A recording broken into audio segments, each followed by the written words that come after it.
Saudara, menjelang sambutan Hari Raya Aidiladha esok, Majlis Ugama Islam Singapura MUIS mengajak umat Islam di sini supaya terus menjalankan tanggungjawab sivik untuk melindungi orang-orang tersayang, lebih-lebih lagi mereka yang lanjut usia. Dalam kenyataannya hari ini, MUIS mengakui pengorbanan dan penyesuaian oleh masyarakat Muslim tempatan sejak permulaan pandemik COVID-19. Ini termasuk menyambut Hari Raya Aidilfitri dan Aidiladha sepanjang 2 tahun ini dalam keadaan lebih sederhana. MUIS juga menggesa warga emas yang belum divaksin supaya kekal di rumah seberapa mungkin dan segera mendapatkan suntikan vaksin.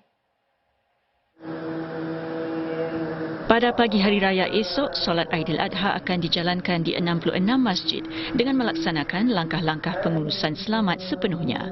MUIS mengingatkan para jemaah supaya menjalankan ibadah di kawasan yang ditetapkan dengan pendaftaran yang sah. Jika tidak berpeluang mengerjakan solat di masjid, orang ramai dianjurkan berjemaah di rumah dengan keluarga. Anda juga boleh mengikuti solat dan khutbah Aidiladha yang disiarkan secara langsung di laman Salam SG TV. MUIS juga menarik perhatian tentang langkah-langkah pengurusan selamat ketika ziarah menziarahi. Ini termasuk tidak melakukan lebih daripada 2 kunjungan dalam sehari. Setiap rumah juga tidak boleh menerima lebih daripada 5 tetamu berlainan dalam sehari. Mengulas tentang ibadah korban, MUIS menyatakan tempoh pengagihan daging korban yang diterbangkan dari Australia akan dilanjutkan sehingga pertengahan bulan depan. Pengagihan akan dilakukan dengan mematuhi piawaian kebersihan dan langkah-langkah pengurusan selamat. 60,000 jemaah haji Terhad tahun ini baru saja selesai berwukuf di Arafah dan dijangka mula berangkat ke Muzdalifah malam ini waktu Arab Saudi. Kemuncak ibadah haji itu berjalan dengan lancar di tengah-tengah pandemik. Pelbagai protokol kesihatan COVID-19 dilaksanakan pihak berkuasa termasuk memastikan semua jemaah sudah divaksin sepenuhnya serta kempen kesedaran tentang langkah-langkah waspada.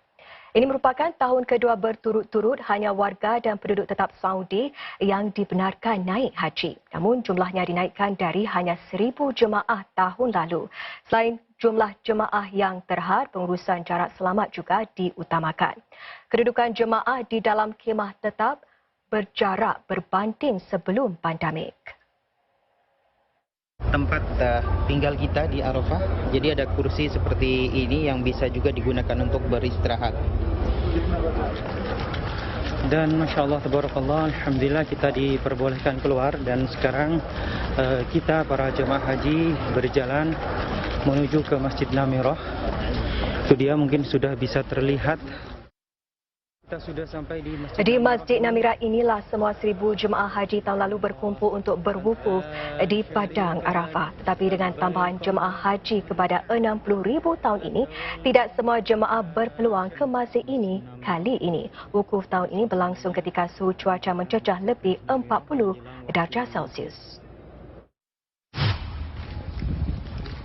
Sementara itu, sumber-sumber dari Arab Saudi memberitahu berita Mediacorp bahawa sekitar 10 warga Singapura merupakan antara yang dapat menunaikan ibadah haji tahun ini. Mereka merupakan warga Singapura yang sedang bekerja atau menetap di sana. Antara mereka yang terpilih untuk mengerjakan haji termasuklah Encik Muhammad Remy Ismail, Encik Muhammad Saiful Nazri Sardani dan Encik Hussein Ali. Bagi Encik Remy yang sudah 4 tahun bekerja sebagai penyelia operasi dengan syarikat Saudi Aramco, ini kali pertama beliau mengerjakan haji. Rasanya ya sungguh tak sangka pada awalnya. Dan kita cuma mencuba je kan, usaha je yang menentukan di atas. Jadi saya cuma register je, cuma nasib lah kata orang tu kan. Memang sedaya upaya itu kita mahu menunaikan ibadah haji kan. Jadi sekadar usaha kita, Alhamdulillah dipilih. Itulah perasaan saya. Susahlah nak cakap. Lagi sekarang lagi Arafah ni.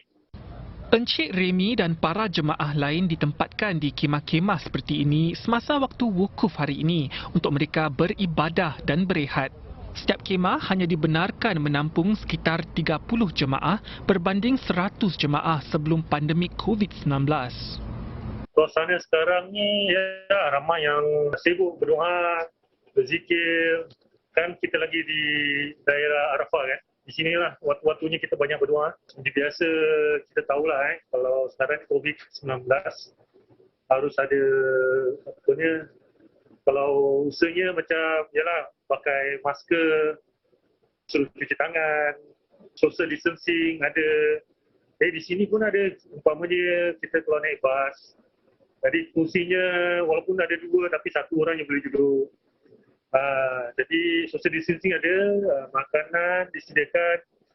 Jadi kita ada jarak jauhan kan. Selepas ibadah wukuf ini, para jemaah menuju pula ke Muzdalifah selepas waktu maghrib atau sekitar tengah malam waktu Singapura untuk meneruskan perjalanan haji mereka.